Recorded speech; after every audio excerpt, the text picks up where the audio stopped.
Hey guys, T-Bull here.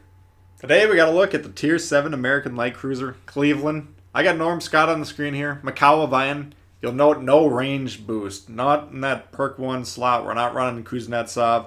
I'm sure some of you guys are inclined to run that for these light cruisers because they don't have the most amazing range known to man. I mean, I got 15.3 on my build, which is not horrible. It's on the low end, but it's not horrible.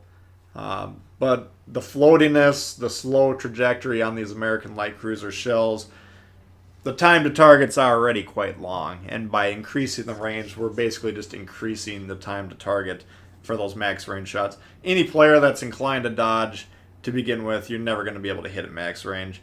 So I like specking concealment. Allows us to go from island to island a little bit easier. As we'll see right off the bat here, Macau is coming into play, allowing us to play this kind of central island. We're able to play this really aggressive position, get into this position without getting spotted. They do have a destroyer that's going, from roughly north of us to A. So I think the added concealment potentially helped us with them. He's now probably obscured by islands at this point in time. But for sure, this Ganai is now coming behind us. Allows us to get a little bit closer to this island. A little bit less time for him to, once we're spotted, get those guns into position and shoot us before we're actually all the way in cover. So that's why I like this build. The Macau plus concealment mod gets you down to 10.2 surface detection, and the concealment mod plus Vian, I don't know the exact number, but you're getting plus the perk slot 3, the aim or the targeted indicator perk. That's an incoming dispersion perk on this build. And so that's 3 influences. Throw on the camo, you got 4 influences on incoming dispersion. We don't have the camo currently for whatever reason, but keep that in mind. Pretty effective build. I've been using it up and down the line, and I like it quite a bit. Anyways, getting more into this game here, we are very aggressively located. Now, this is a bit of a problem this game because you can see the destroyer's over there on A. He's uncontested. Now, that's a bit of an issue because all he has to do is sail down to that south end of the cap. He's going to keep us permanently lit over here. So while this position is nice, when your team kind of has better map control and you're not getting spotted as much, not an issue. But here, basically, we will be permanently spotted, so we're going to have to be doing some dodging, kind of using this island. We'll hit the island once or twice here, bounce off of it. We got to be kind of actively dodging these shells. Got that Ganais now with the New Orleans supporting them down there. We're going to be trying to whittle both of these ships down here.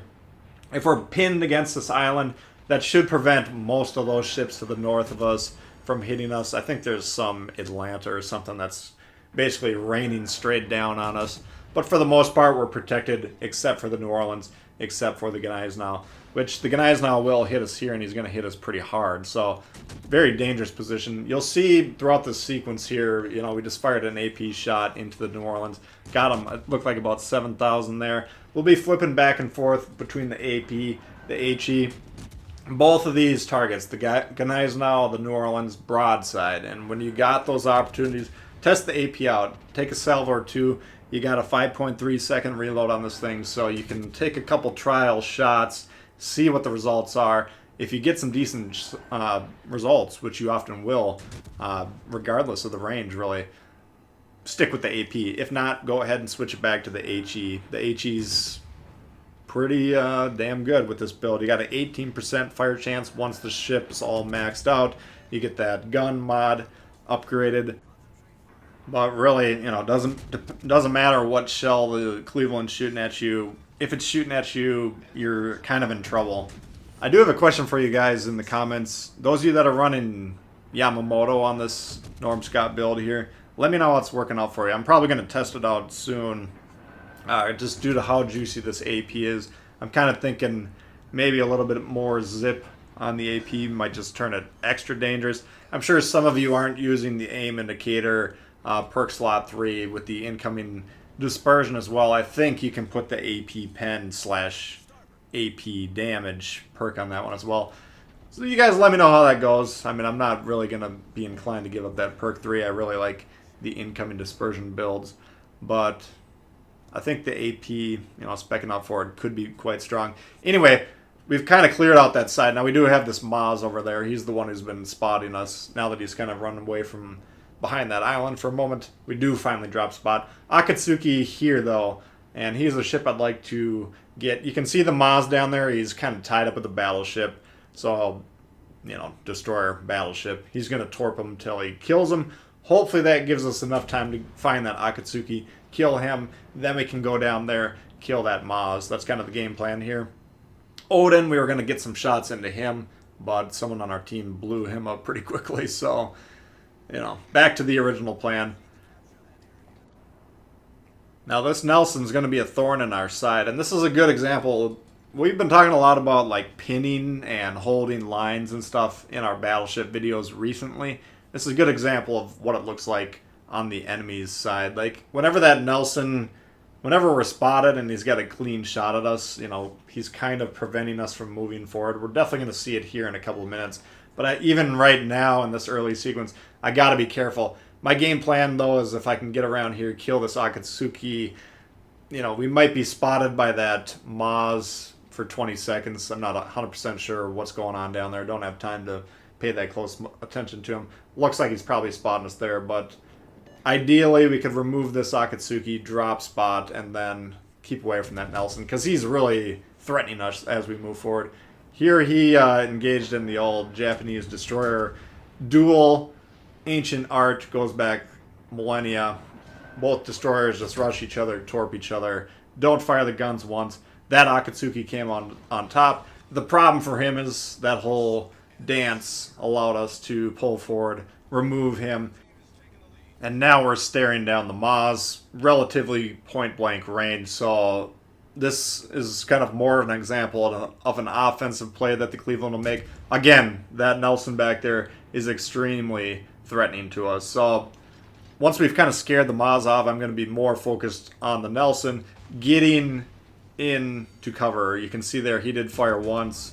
Looked like it was probably HE. I didn't get a good look at that, but had he fired AP there, had it landed, that could have easily been the end of this game. So we can't really worry about the destroyer. Again, the Nelson is pinning us. He's holding down that line. He's preventing us from moving forward. So it's a mistake whenever we push into that. We always talk about that for these battleship games. Usually, that's how you get the highlight reels, is when the enemy's kind of pushing into those lines that you're pinning down without regard to their own safety. So that's an example of us responding to the battleship pinning us.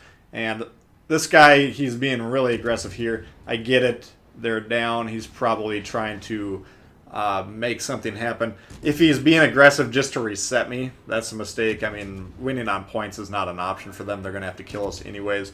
But, if he's shooting his guns, getting spotted, and he sees my turrets turn around, by the way, he's in trouble. So whatever he was doing, I'm sure he was like, gosh, we got to get rid of this guy. How can I do it? He just didn't come up with a great idea. Anyway, Nelson's pushing around here. Now we do have the battleship to the south of us. Who's spotting this guy? So we're not going to open water against this Nelson, who again can one-shot us at any point in time. Even if he's shooting HE, he could really wreck us and probably kill us in 2 salvos at most. So we're not going to be open watering against this guy. This is not your Megami. This is not your Tago. We don't have the speed. We don't have the rudder shift. We don't have the turn circle. Actually, the turn circle is really outstanding in this. It's the best at the tier. But we don't have the open water dodge ability. We don't have the armor so that we can angle against these battleships. They can blow us up. We don't engage open water unless it's absolutely necessary. So, again, we got the guy spotting. He's likely to be alive long enough for us to cause some problems for this Nelson. So we just pull back around here, and now we start bombing on him. The further away from us he gets, the better it is for us, because his deck and superstructure, we can wreck those pieces of that ship. We can't really do much damage with the HE or probably the AP when it's hitting the side of the ship. So he's kind of playing into our hands here. He can't push into us because he's kind of pinned by that battleship who is spotting for us. So it's kind of us reacting to the battleship and then using our own battleship, not in a nasty way, but we're utilizing our teammates, allowing them to do their role and playing off of them. So we're there to support the battleship in this instance. and we're doing a pretty good job of burning him down, and we are on the verge of getting a Kraken. You know, this relatively high damage game. I guess we're probably about 4 times our ship's HP. Not uncommon. You know, I had plenty of footage to choose from for this one. This one I like to highlight, though, just because we've looked at a lot of defensive play from these American light cruisers. This was more of a chance to highlight the offensive, looking for those opportunities. So that's a look at the Cleveland for you guys. I hope you did enjoy it. If you did, please hit the thumbs up. New to the channel, consider subscribing. A lot of World of Warships coming all the time. Questions, comments, leave them below. I'd love to hear from you guys. And we'll see y'all later. All right, peace.